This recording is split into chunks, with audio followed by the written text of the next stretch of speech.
Hi, good afternoon to one and all present here. Today we are going to discuss about continuation of the previous sessions, right? So in the last class we have discussed about various types of robots and how it has been evaluated and how it has been taken place in the industrial sectors and how the impact of the industrial robotics in the recent eras. So today now we are going to discuss about the sensors in robotics. As I said that sensors in robotics are more important than any aspects, right? So normally the sensors input devices which measures from an environment like heat, light, motions, and converts into a data that can be interpreted by either a human or a machines. So the normally there's two types of sensors. One is analog, another one is a digital sensors. So which are limited to a finite set of possible values. As I said, that touch sensors nowadays there is a lot of sensors has been arranged based upon touch sensors. When you go for the human as an example, right? So the human body has 5 sense elements, right? They like nose, tongue, ears, nose, tongue, eyes, and hand, skin. So which are used to interact the medium in the outer surface, right? Machines are also need some sensing interactions with the surroundings in order to get what is the possible things. To make this possible, the sensors were invented. So the invention of first man-made sensor is nothing but an everybody knows. If you haven't identified it is nothing but a thermostat.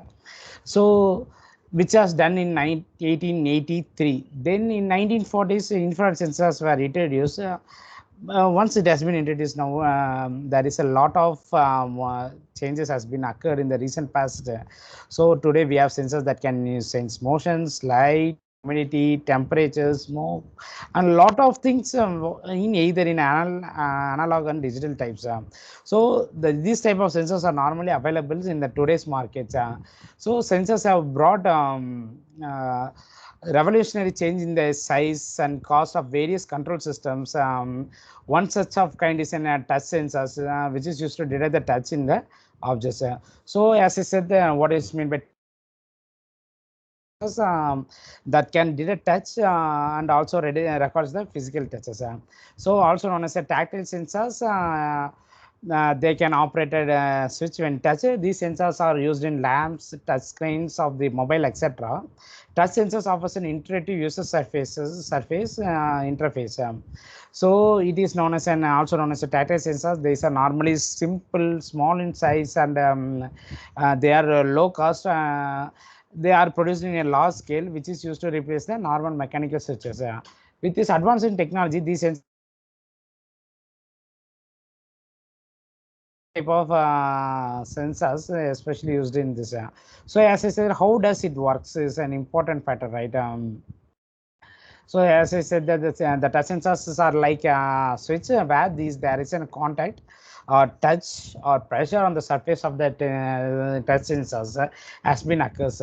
So from this diagram, the working principle of touch sensors has been applied. There is a no flow of current when there is a no contact. When there is a external surface or pressure has been applied on the surface of the object, the touch sensor automatically detects and allows the flow of current. So it opens up the electrical circuits. Once it has been opens up the electrical circuits and allows to current to flow over through it.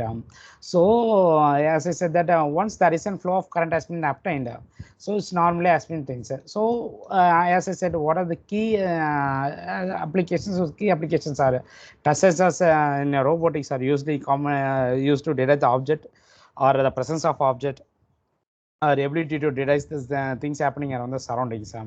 And these are used in normal smartphones, automobiles, and industrial application to detect the presence of an object or a non-presence of an object. And also in home automations, allowing the control of running water without having to physically turn the knob on or off. These type of applications are used in this sensors. So apart from that, these touch sensors are categorized into main two types. One is capacitive, another one is resistive touch sensors. These two type of sensors, depending upon the resistance and also the capacitance change in the electrical flow and how it has plays an impact, and what are the various applications of these two type of sensors, the important factor how the employees in the robotics are going to discuss in the future classes. So these are the references I have took in the session. From the next video, we are going to discuss about what are the different type of sensors of resistive and capacitive, how it has been worked and how it has plays a major impact role. Are going to discuss in the next. Up to till then, signing off by Samasama, Assistant Professor, SNS College of Technology.